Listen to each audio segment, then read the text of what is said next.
مشاهدينا السلام عليكم في هذا البث المباشر اللي كنقدموا لكم مباشره من مدينه الرباط، وبالضبط من امام ملعب الامير مولاي عبد الله من بابه الرئيسي ساعات قبل افتتاحه غدا الجمعه.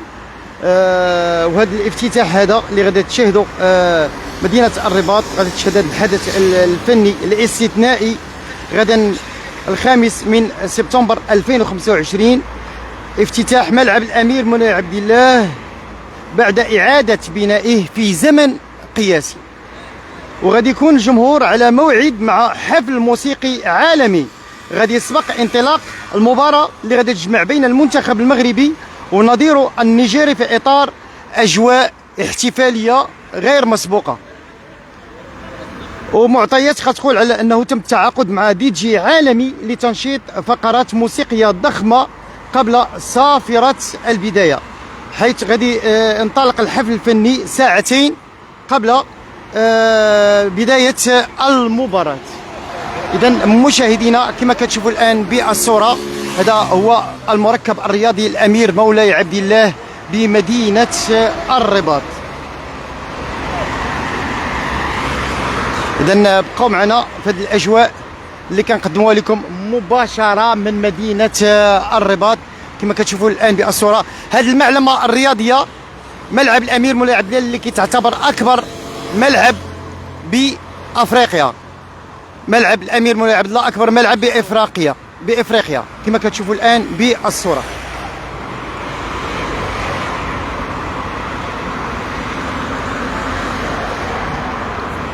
اذا من المنتظر ان تفتح ابواب ملعب مولاي عبد الله امام الجمهور غدا ابتداء من الساعه 4 عصرا لتسهيل عمليه الولوج والتفادي ديال الازدحام.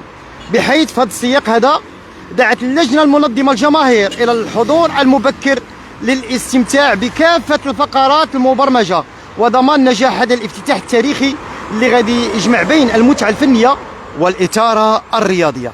اذا هانتوما كما كتشوفوا مشاهدينا الكرام، هذا هو المركب الرياضي الامير مولاي عبد الله في حلته الجديده.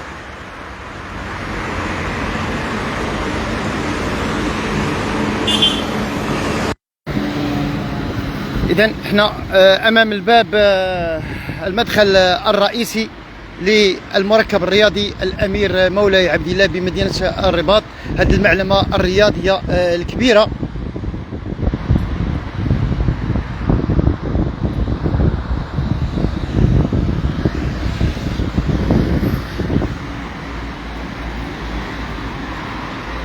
اذا هانتوما كما كتشوفوا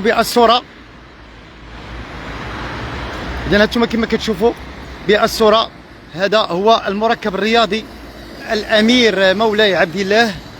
بالليل كيكون واحد الانوار صراحه اكثر من رائعه صراحه. برافو لهاد الشركه اللي دارت هذا الصرح الفني، وتحيه ايضا لجميع العمال اللي قاموا بمجهودات كبيره من اجل يعني انه يكون هذا الملعب بهذه الجماليه هذه.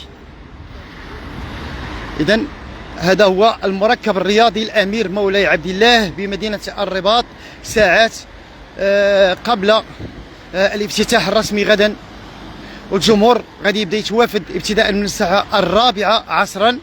ودعات اللجنه المنظمه باش الجمهور يجي بكري باش ما يكونش لا زحام لا اكتضاد وكل شيء منظم، وباش يستمتعوا حتى بالفقرات الفنيه اللي غادي يحضرها دي جي عالمي.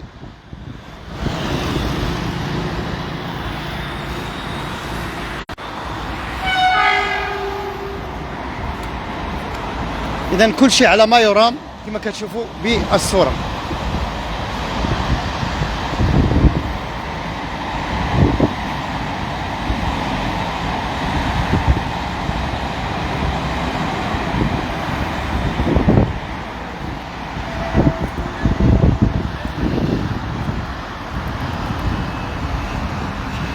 اذا هانتوما كما كتشوفوا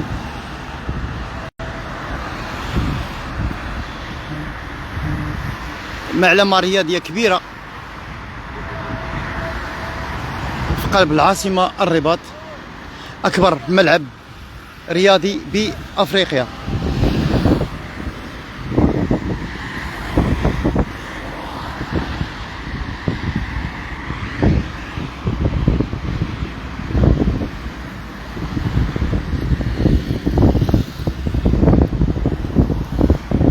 إذن الافتتاح غدا، بداية الولوج للمدرجات ابتداء من 4 عصرا.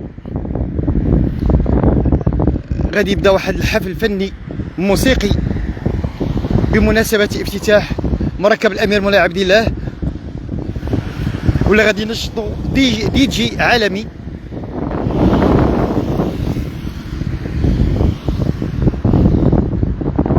إذا مشاهدينا نكتفي بهذا القدر هذا من هذا البث المباشر، ونرجع لكم بعد قليل في بث مباشر آخر وموضوع آخر. إلى اللقاء.